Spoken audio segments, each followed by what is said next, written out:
السلام علیکم ناظرین، دکن میڈیا کے اردو خبرنامے میں آپ تمام کا استقبال ہے۔ میں ہوں اسماعیل ریحان، پیش خدمت ہے سرخیاں۔ امریکہ کے اسکول میں زبردست فائرنگ، ٹیچر سمیت 5 افراد کی موت، شوٹر بھی ہلاک۔ لوک سبھا میں ون نیشن ون الیکشن بل پیش کرنے کے مسئلے پر رائے دہی، حمایت میں 269 تو مخالفت میں 198 ووٹ۔ بل کو جوائنٹ پارلیمانی کمیٹی کے پاس بھیجنے سے اتفاق۔ پرینکا گاندھی نے اپنے بیگ کے ذریعے فلسطین کے بعد بنگلہ دیش میں اقلیتوں کے ساتھ ناانصافی کا اٹھایا مسئلہ۔ اقلیتی خواتین کے لیے سیونگ مشین اسکیم کی ویب سائٹ کا آغاز، عبید اللہ کوتوال نے کیا افتتاح۔ 31 دسمبر آخری تاریخ۔ اور اب خبروں کی تفصیل۔ امریکہ میں گن کلچر کا خمیازہ مسلسل لوگوں کو بھگتنا پڑ رہا ہے۔ یہاں آئے دن گولی باری کے واقعات رونما ہوتے رہتے ہیں جس میں لوگوں کی جانیں جاتی ہیں۔ ایسا ہی ایک معاملہ اب وسکونسن میں بھی پیش آیا ہے۔ یہاں ایک اسکول میں گولی باری کے ایک واقعے میں 5 لوگوں کی موت ہو گئی ہے جبکہ 6 زخمی ہوئے ہیں۔ بتایا جا رہا ہے کہ زخمیوں میں کچھ کی حالت سنگین بنی ہوئی ہے جس کی وجہ سے مرنے والوں کی تعداد میں اضافہ ہو سکتا ہے۔ وسکونسن کے میڈیسون میں ایبنڈنٹ لائف کرسچن اسکول میں گولی باری کے واقعے کو انجام دیا جس میں ایک ٹیچر سمیت 5 لوگوں کو اپنی جان سے ہاتھ دھونا پڑا۔ گولی باری کے واقعے کے بعد موقع پر پہنچی پولیس نے بتایا کہ گولی چلانے والا بھی مارا گیا ہے۔ پولیس کے مطابق حملہ آور اسکول کا ہی طالب علم تھا جسے ایک دیگر طالب علم نے مار گرایا۔ اس پرائیویٹ اسکول میں تقریباً 400 طلباء پڑھتے ہیں۔ میڈیسون پولیس سربراہ شان بورنس کے مطابق طالب علم نے اسکول میں گولیاں کیوں چلائیں اس کے بارے میں ابھی تک کچھ معلومات نہیں ہیں۔ انہوں نے بتایا کہ اس گولی باری میں 5 لوگ مارے گئے ہیں جس میں مبینہ شوٹر بھی شامل تھا۔ حملے میں زخمی ہوئے لوگوں کو اسپتال میں داخل کرایا گیا ہے جہاں کچھ لوگوں کی حالت سنگین بتائی جا رہی ہے۔ فی الحال معاملے کی جانچ کی جا رہی ہے۔ ملک میں بیک وقت انتخابات کرانے کا طریقہ کار وضع کرنے والے 2 بل منگل کو زبردست بحث کے بعد لوک سبھا میں پیش کیے گئے۔ اپوزیشن جماعتوں نے قوانین کے مسودے کو یعنی ایک آئینی ترمیمی بل اور ایک عام بل کو وفاقی ڈھانچے پر حملہ قرار دیا۔ اس الزام کو حکومت نے مسترد کر دیا ہے۔ اپوزیشن کی جانب سے ووٹوں کی تقسیم کے مطالبے کے بعد بل پیش کیے گئے۔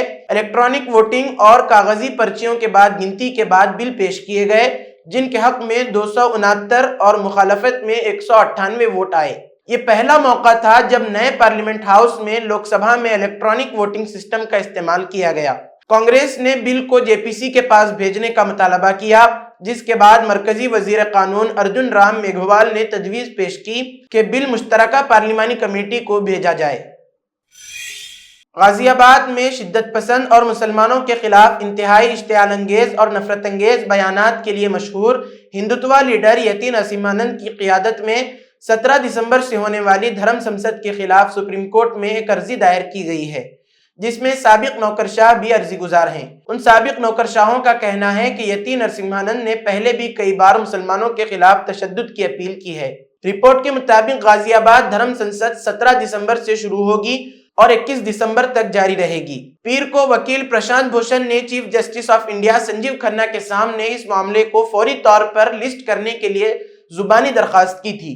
سی جے آئی نے بھوشن کو فوری طور پر درخواست داخل کرنے کو کہا جس کے بعد بھوشن نے درخواست دائر کی۔ سینئر نوکرشاہ اور کارکن جنہوں نے عدالت کا رخ کیا ہے ان میں ریٹائرڈ آئی اے ایس افسر ارونا رائے، ریٹائرڈ آئی ایف ایس افسر اشوک کمار شرما، دیب مکھرجی اور نوریک شرما، پلاننگ کمیشن کی سابق رکن سیدہ حمید اور سماجی محقق وجین ایم جے شامل ہیں۔ عرضی گزاروں نے کہا ہے کہ غازی آباد ضلع انتظامیہ اور اتر پردیش پولیس جان بوجھ کر سپریم کورٹ کے احکامات کی خلاف ورزی کر رہی ہے جس نے تمام مجاز حکام کو فرقہ وارانہ سرگرمیوں اور نفرت انگیز تقاریر میں ملوث افراد یا گروہوں کے خلاف از خود کارروائی کرنے کی ہدایت دی ہے۔ درخواست گزاروں کا کہنا ہے کہ اس دھرم سنسد کی ویب سائٹ اور اشتہارات میں اسلام کے پیروکاروں کے خلاف بہت سے فرقہ وارانہ بیانات ہیں جو مسلمانوں کے خلاف تشدد کو ہوا دیتے ہیں۔ سنبھل میں مسلم اکثریتی علاقے میں موجود ایک برسوں پرانے مندر پر پہنچے پولیس اہلکاروں اور مقامی حکام کی جانب سے مسلسل یہ باور کیا جا رہا ہے کہ یہ مندر مسلمانوں نے قبضہ کر رکھا تھا اور اس پر تالا لگا کر ہندوؤں کو پوجا پاٹ کرنے سے روک رکھا تھا۔ سوشل میڈیا پر اس مندر سے متعلق خبریں مسلسل گردش کر رہی ہیں۔ دائیں بازو کے نظریات کے حامی صارفین اور میڈیا مسلسل مندر پر مسلمانوں کے قبضے کے دعوے کر رہا ہے، مگر حقیقت اس کے برعکس ہے۔ خود مقامی ہندوؤں نے جو برسوں سے اس مندر کی دیکھ ریکھ کر رہے ہیں، انہوں نے ان بے بنیاد اور نفرت انگیز خبروں کی تردید کی ہے۔ رپورٹ کے مطابق سنبھل کے مقامی لوگوں نے بشمول ہندو خاندانوں اور رستوگی خاندانوں کے افراد نے مندر کے قریب تجاوزات کے بارے میں نیوز چینلز اور دائیں بازو دعووں کو سختی سے مسترد کر دیا ہے۔ ان کا کہنا تھا کہ مندر کے ارد گرد کوئی تجاوزات نہیں ہیں۔ ان کے خاندان نے 2006 میں علاقہ چھوڑنے سے بہت پہلے تعمیر کیا تھا، وہ تعمیرات اب بھی ویسی ہی موجود ہیں۔ رستوگی خاندان نے یہ بھی کہا کہ جب انتظامیہ نے مندر کی چابیاں مانگی تو انہوں نے خوشی سے انہیں حوالے کر دیا اور یقین دہانی کرائی کہ ہندو مسلم تنازعہ یا خوف و ہراس ایسا کچھ نہیں ہے۔ مندر کی دیکھ بھال کرنے والے رستوگی خاندان کے ایک بزرگ دھرمیندر رستوگی نے کہا کہ مندر 2024 تک کھلا اور فعال رہا۔ انہوں نے کہا کہ مندر کی چابیاں ہمیشہ رستوگی خاندان کے پاس تھیں اور مسلمانوں یا کسی کا خوف نہیں تھا۔ مندر جوں کا توں تھا اور وہاں کوئی تجاوزات نہیں تھی۔ ان کا مزید کہنا تھا کہ مندر کے ساتھ والا کمرہ، جس کا کچھ رپورٹس میں ذکر کیا گیا ہے، اسے بھی ان کے خاندان نے 2006 میں علاقہ چھوڑنے سے بہت پہلے بنایا تھا۔ دھرمیندر کے بیٹے نے اپنے والد کے بیان کی تصدیق کرتے ہوئے کہا، مقامی مسلمانوں سے کبھی کوئی خوف نہیں تھا۔ مندر کو اچھی طرح سے برقرار رکھا گیا تھا اور کبھی بھی کوئی تجاوز نہیں کیا گیا تھا۔ مندر کے ساتھ والا کمرہ ہم نے ایک گودام کے طور پر بنایا تھا اور جب انہوں نے ہم سے پوچھا تو ہم نے چابیاں پولیس کے حوالے کر دیں۔ پرینکا گاندھی کل یعنی 16 دسمبر کو فلسطین لکھا ہوا بیگ لے کر پارلیمنٹ آئی تھیں۔ پرینکا گاندھی کے ذریعے فلسطین کی حمایت کا یہ منفرد انداز لوگوں کو بہت پسند آیا اور ملک ہی نہیں بلکہ بین الاقوامی سطح پر ان کی جم کر ستائش کی گئی۔ دوسری جانب بی جے پی نے پرینکا پر تنقید کی تھی۔ پرینکا گاندھی بنگلہ دیش لکھا ہوا بیگ لے کر پارلیمنٹ پہنچی، جس پر بنگلہ دیش کے اقلیتوں کے لیے انصاف کا مطالبہ کیا گیا ہے۔ بیگ پر لکھا ہے، بنگلہ دیش کے ہندوؤں اور عیسائیوں کے ساتھ کھڑے ہوں۔ واضح رہے کہ کل ہی پرینکا گاندھی نے وقفہ سفر کے دوران بنگلہ دیش کے اقلیتی ہندوؤں کے لیے انصاف کا مطالبہ کیا تھا۔ پرینکا گاندھی نے سوشل میڈیا ایکس پر پوسٹ کرتے ہوئے لکھا کہ حکومت بنگلہ دیش میں ہندوؤں اور عیسائی اقلیتوں پر ڈھائے جانے والے مظالم کے خلاف ٹھوس اقدامات کرے۔ ریاست تلنگانہ کے کئی مقامات پر سردی کی شدید لہر برقرار رہے اور گریٹر حیدرآباد کے بشمول چند اضلاع میں اقل ترین درجہ حرارت میں تیزی کے ساتھ کمی آئی ہے۔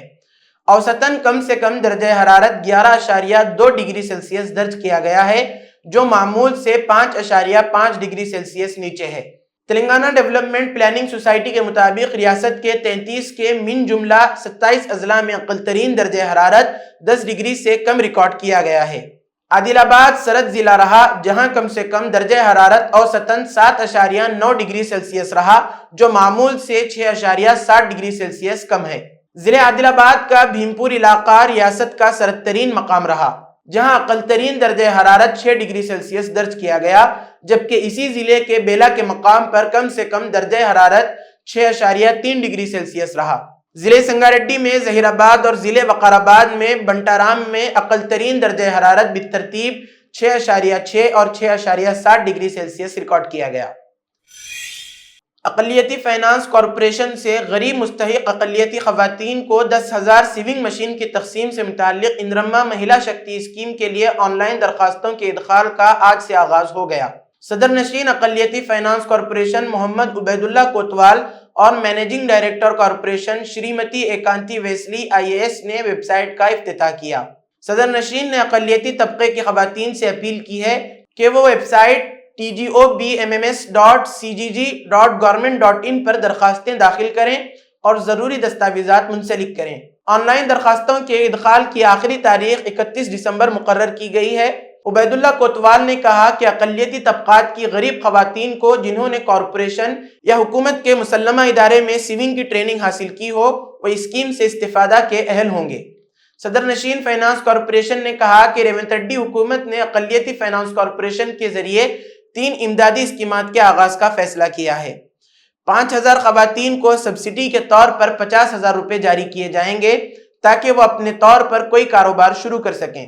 موسیٰ ریور فرنٹ پروجیکٹ کے متاثرین کو کاروبار کے لیے 2 لاکھ روپے بطور سبسڈی فراہم کرنے کا منصوبہ ہے۔ دونوں اسکیمات کے لیے درخواستوں کی وصولی کے شیڈول کا عنقریب اعلان کیا جائے گا۔ تلنگانہ میں نئے راشن کارڈز کی اجرائی کا تل سنکرانت کے بعد آغاز کیا جائے گا۔ وزیر سول سپلائز و آبپاشی کیپٹن این اتم کمار ریڈی نے تلنگانہ قانون ساز کونسل میں وقفہ سوالات کے دوران یہ بات کہی۔